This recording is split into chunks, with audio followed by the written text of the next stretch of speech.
ಮಾಡಿದ ಒಂದೇ ದಿನದಲ್ಲಿ ಓಡೋಡಿ ಬಂದ ಅಧಿಕಾರಿಗಳು. ಪ್ರಜಾಶಕ್ತಿ ಟೀಮ್ಗೆ ಸಾರ್ವಜನಿಕರಿಂದ ಅಭಿನಂದನೆ. ಸರ್, ಪ್ರಜಾಶಕ್ತಿಯಿಂದ ತುಂಬಾ ಅನುಕೂಲ ಆಗಿದೆ.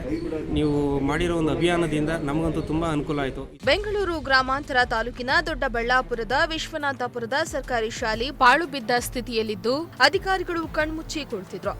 ಹೌದು, ಹಳೆಯ ಸರ್ಕಾರಿ ಶಾಲಾ ಕಟ್ಟಡದಲ್ಲಿದ್ದ ವಿದ್ಯಾರ್ಥಿಗಳನ್ನ ಹೊಸ ಕಟ್ಟಡಕ್ಕೆ ಶಿಫ್ಟ್ ಮಾಡಲಾಗಿದ್ದು ಹಳೆಯ ಕಟ್ಟಡವು ಅನೈತಿಕ ಚಟುವಟಿಕೆಗಳ ತಾಣವಾಗಿ ಮಾರ್ಪಟ್ಟಿತ್ತು. ಈ ಬಗ್ಗೆ ಶಿಕ್ಷಣ ಇಲಾಖೆ ಕೈಚೆಲ್ಲಿ ಕೂತಿದ್ದು ಹಳೆಯ ಕಟ್ಟಡವನ್ನ ಬೇರೆ ಯಾವುದಕ್ಕೂ ಬಳಸಿಕೊಳ್ಳದೆ ಬಿಟ್ಟಿರೋದ್ರಿಂದ ಕುಡುಕರ ಅಡ್ಡಿಯಾಗಿ ಮಾಡಿಕೊಂಡಿದ್ರು. ಇದಲ್ಲದೆ ಹಳೆಯ ಸರ್ಕಾರಿ ಕಟ್ಟಡದಲ್ಲಿದ್ದ ಪರಿಕರಗಳನ್ನ ವೇಸ್ಟ್ ಮಾಡಲಾಗಿತ್ತು.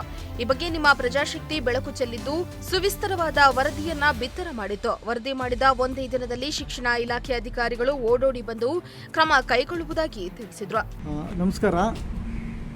ಕೆಪಿಎಸ್ ವಿಶ್ವನಾಥಪುರ ಶಾಲೆ ಹಳೆಯ ಕಟ್ಟಡದ ಒಂದು ಕೆಲವೊಂದು ದುರ್ವ್ಯವಸ್ಥೆ ಬಗ್ಗೆ ನನಗೆ ಸಾರ್ವಜನಿಕರು ಮತ್ತು ಕೆಲವರು ಊರಿನ ಗ್ರಾಮಸ್ಥರು ಗಮನ ಸೆಳೆದರು.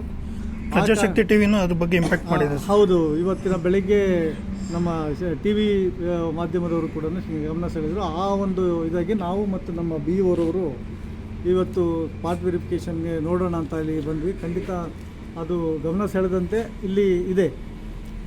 ಯಾಕೆ ಅಂತಂದರೆ ಹೊಸ ಬಿಲ್ಡಿಂಗು ಏನಿದೆ, ಹೊಸ ನೀರು ಬಂದರೆ ಹಳೆ ನೀರು ಕೊಚ್ಕೊಂಡೋಯ್ತು ಅನ್ನೋ ಹಾಗೆ ಹೊಸ ಬಿಲ್ಡಿಂಗು ಆಗಲಾಗಿ ಹಳೆ ಬಿಲ್ಡಿಂಗು ಅದು ಶಿಥಿಲಾವಸ್ಥೆಯಲ್ಲಿ ಇರೋದರಿಂದ ಇಲ್ಲಿ ಈ ಕಡೆ ಬಾಗಿಲಾಕಿ ಎಲ್ಲ ಶಾಲೆಗಳಿಗೂ ಬೀಗ ಹಾಕಿ ಹೋಗಿತ್ತು.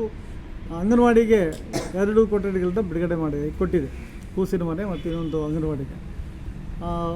ಸೊ ಇದು ಕಲ್ಲು ಕಟ್ಟಡ, ಸುಮಾರು ವರ್ಷದ ಕಟ್ಟಡ ಆಗಿರೋದ್ರಿಂದ ಗೋಡೆ ಬಿರುಕು ಕೂಡ ಬಿಟ್ಟಿದೆ, ಮಕ್ಕಳಿಗೆ ಅಪಾಯಕಾರಿ ಇದೆ. ಇದನ್ನು ನಾವು ಶಾಲೆಗೆ ಬಳಸಲಿಕ್ಕೆ ಸಾಧ್ಯ ಇಲ್ಲ. ಸೊ ಈ ಮಧ್ಯೆ ಈ ಒಂದು ಜಾಗ ಮತ್ತು ಕಟ್ಟಡವನ್ನು ತೆರವುಗೊಳಿಸಿ ಜಿಲ್ಲೆಯ ಪ್ರತಿಷ್ಠಿತ ತರಬೇತಿ ಕೇಂದ್ರ ಡಯಟ್ ಡಿಸ್ಟ್ರಿಕ್ಟ್ ಜಿಲ್ಲಾ ಶಿಕ್ಷಣ ಮತ್ತು ತರಬೇತಿ ಸಂಸ್ಥೆ ಇದಕ್ಕೆ ಇಲ್ಲಿಗೆ ಪ್ರಪೋಸಲ್ ಮಾಡಿ ನಮ್ಮ ರಾಜ್ಯ ಮಟ್ಟದ DSCRT ಡೈರೆಕ್ಟರ್ವರೆಗೆ ಪ್ರಪೋಸಲ್ ಕೊಟ್ಟಿದ್ದೀವಿ ಅಂತೇಳಿ ಡಯಟ್ ಪ್ರಾಂಶುಪಾಲರು ನನಗೆ ಈಗ ಮಾತಾಡಿದ್ರು.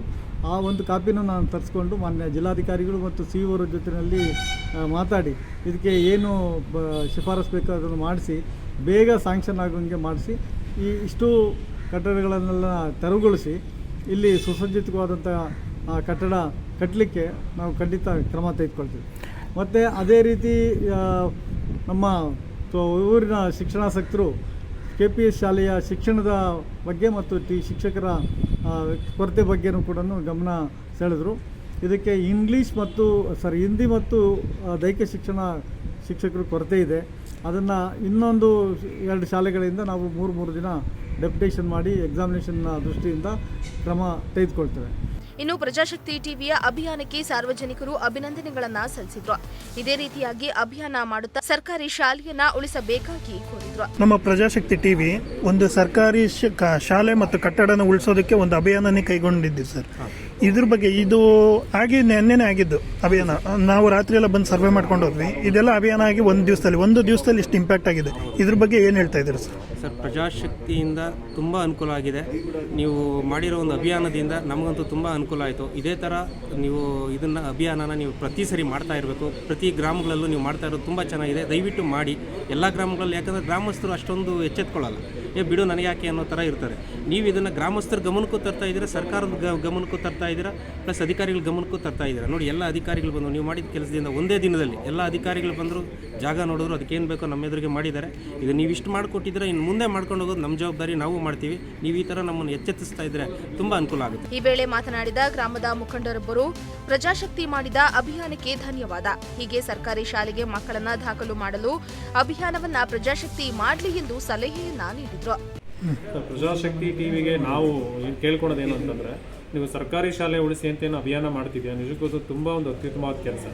ಅದ್ರ ಜೊತೆಲಿ ಒಂದು ಸರ್ಕಾರಿ ಶಾಲೆಯಲ್ಲಿ ಮಕ್ಕಳ ಏನು ದ್ವಿಗುಣಗೊಳಿಸೋದಕ್ಕೆ ಜಾಸ್ತಿ ಮಾಡೋದು, ಹಾಜರಾತಿ ಸಂಖ್ಯೆ ಜಾಸ್ತಿ ಮಾಡೋದಕ್ಕೆ ಒಂದು ಅಭಿಯಾನ ನೀವು ಕೈಗೊಳ್ಳಬೇಕು. ಯಾಕಂದರೆ ಸರ್ಕಾರಿ ಶಾಲೆಯಲ್ಲಿ ಸಿಗ್ತಾ ಇರ್ತಕ್ಕಂಥ ಸವಲತ್ತುಗಳೇನಿದೆ ಕಮ್ಮಿ ಏನಾಗಿದೆ ಅಥವಾ ಸರ್ಕಾರದಿಂದ ಬರ್ತಕ್ಕಂಥ ಏನಿದೆ ಎಲ್ಲವನ್ನೂ ಸಹ ಜನಕ್ಕೆ ಒಂದು ಮನವರಿಕೆ ಮಾಡಿಕೊಟ್ಟು ಸರ್ಕಾರಿ ಶಾಲೆಗೆ ಮಕ್ಕಳನ್ನ ಸೇರಿಸಲೇಬೇಕು ಅನ್ನೋ ಒಂದು ಅಭಿಯಾನನ ನಿಮ್ಮ ಮುಖಾಂತರ ಪ್ರಾರಂಭ ಮಾಡಬೇಕು ಅಂತ ನಾವು ಕೇಳ್ಕೊತಾ ಇದ್ದೀವಿ. ನಾವು ನಿಮಗೆ ಈ ಮಾಧ್ಯಮಕ್ಕೆ ಕೇಳ್ಕೊಳೋದೇನು ಅಂತಂದ್ರೆ ಸರ್ಕಾರಿ ಶಾಲೆನೂ ಉಳಿಬೇಕು, ಅದ್ರ ಜೊತೆಗೆ ವಿದ್ಯಾರ್ಥಿಗಳ ಸಂಖ್ಯೆನೂ ಅಲ್ಲಿ ಜಾಸ್ತಿ ಆಗಬೇಕು. ಅವಾಗಲೇ ನೀವೇನು ಮಾಡ್ತಾ ಇದ್ರಿ ಸರ್ಕಾರ ಶಾಲೆ ಉಳಿಸಿ ಅಂತ ಅಭಿಯಾನ ಆಕೆ ಒಂದು ಮಾತು ಒಂದು ಅರ್ಥ ಸಿಗುತ್ತೆ ಅಂತ ನಾವು ಈ ಮೂಲಕ ನಿಮ್ಮ ಹತ್ರ ರಿಕ್ವೆಸ್ಟ್ ಮಾಡ್ಕೊಂತೀವಿ. ಅದೇನೇ ಆಗ್ಲಿ, ಪಾಳು ಬಿದ್ದ ಸ್ಥಿತಿಯಲ್ಲಿದ್ದ ಶಾಲಾ ಕಟ್ಟಡದ ದುಸ್ಥಿತಿಯನ್ನ ಪ್ರಜಾಶಕ್ತಿ ಟಿವಿಯ ವರದಿಗೆ ಅಧಿಕಾರಿಗಳು ಎಚ್ಚೆತ್ತುಕೊಂಡಿದ್ದು ಕಟ್ಟಡ ಸದುಪಯೋಗಕ್ಕೆ ಬರುವಂತೆ ಮಾಡುವ ಭರವಸೆಯನ್ನ ನೀಡಿದ್ದಾರೆ. KPS ಅಂತ ಹೇಳಿ ಪ್ರಾರಂಭ ಮಾಡಿ 6 ವರ್ಷ ಆಯಿತು.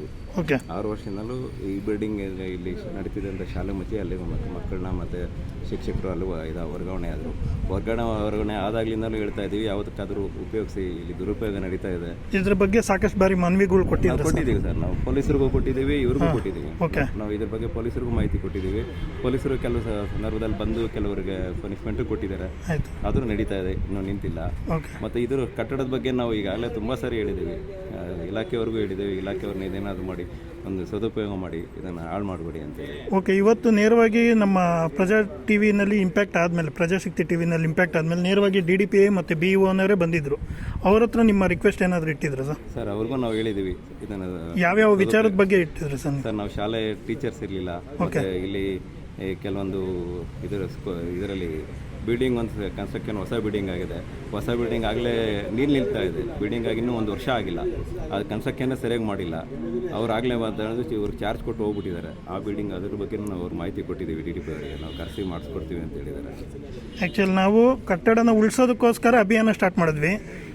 ಅದು ಅಭಿಯಾನ ಸ್ಟಾರ್ಟ್ ಮಾಡಿದ್ದಾದಮೇಲೆ ಈಗ ನಿಮ್ಮ ಗ್ರಾಮಸ್ಥದಲ್ಲಿ ವಿದ್ಯಾರ್ಥಿಗಳಿಗಿದ್ದಿದ್ದು ಕುಂದುಕೊರತೆಗಳು ನೀಗುತ್ತೆ ಅಂತ ನೀವು ಇದು ಮಾಡ್ತಾ ಇದ್ದೀರಾ? ಪ್ರಜಾಶಕ್ತಿಯಿಂದ ನಮ್ಮ ಗ್ರಾಮಕ್ಕೆ ತುಂಬ ಅನುಕೂಲ ಆಗ್ತಾ ಇದೆ.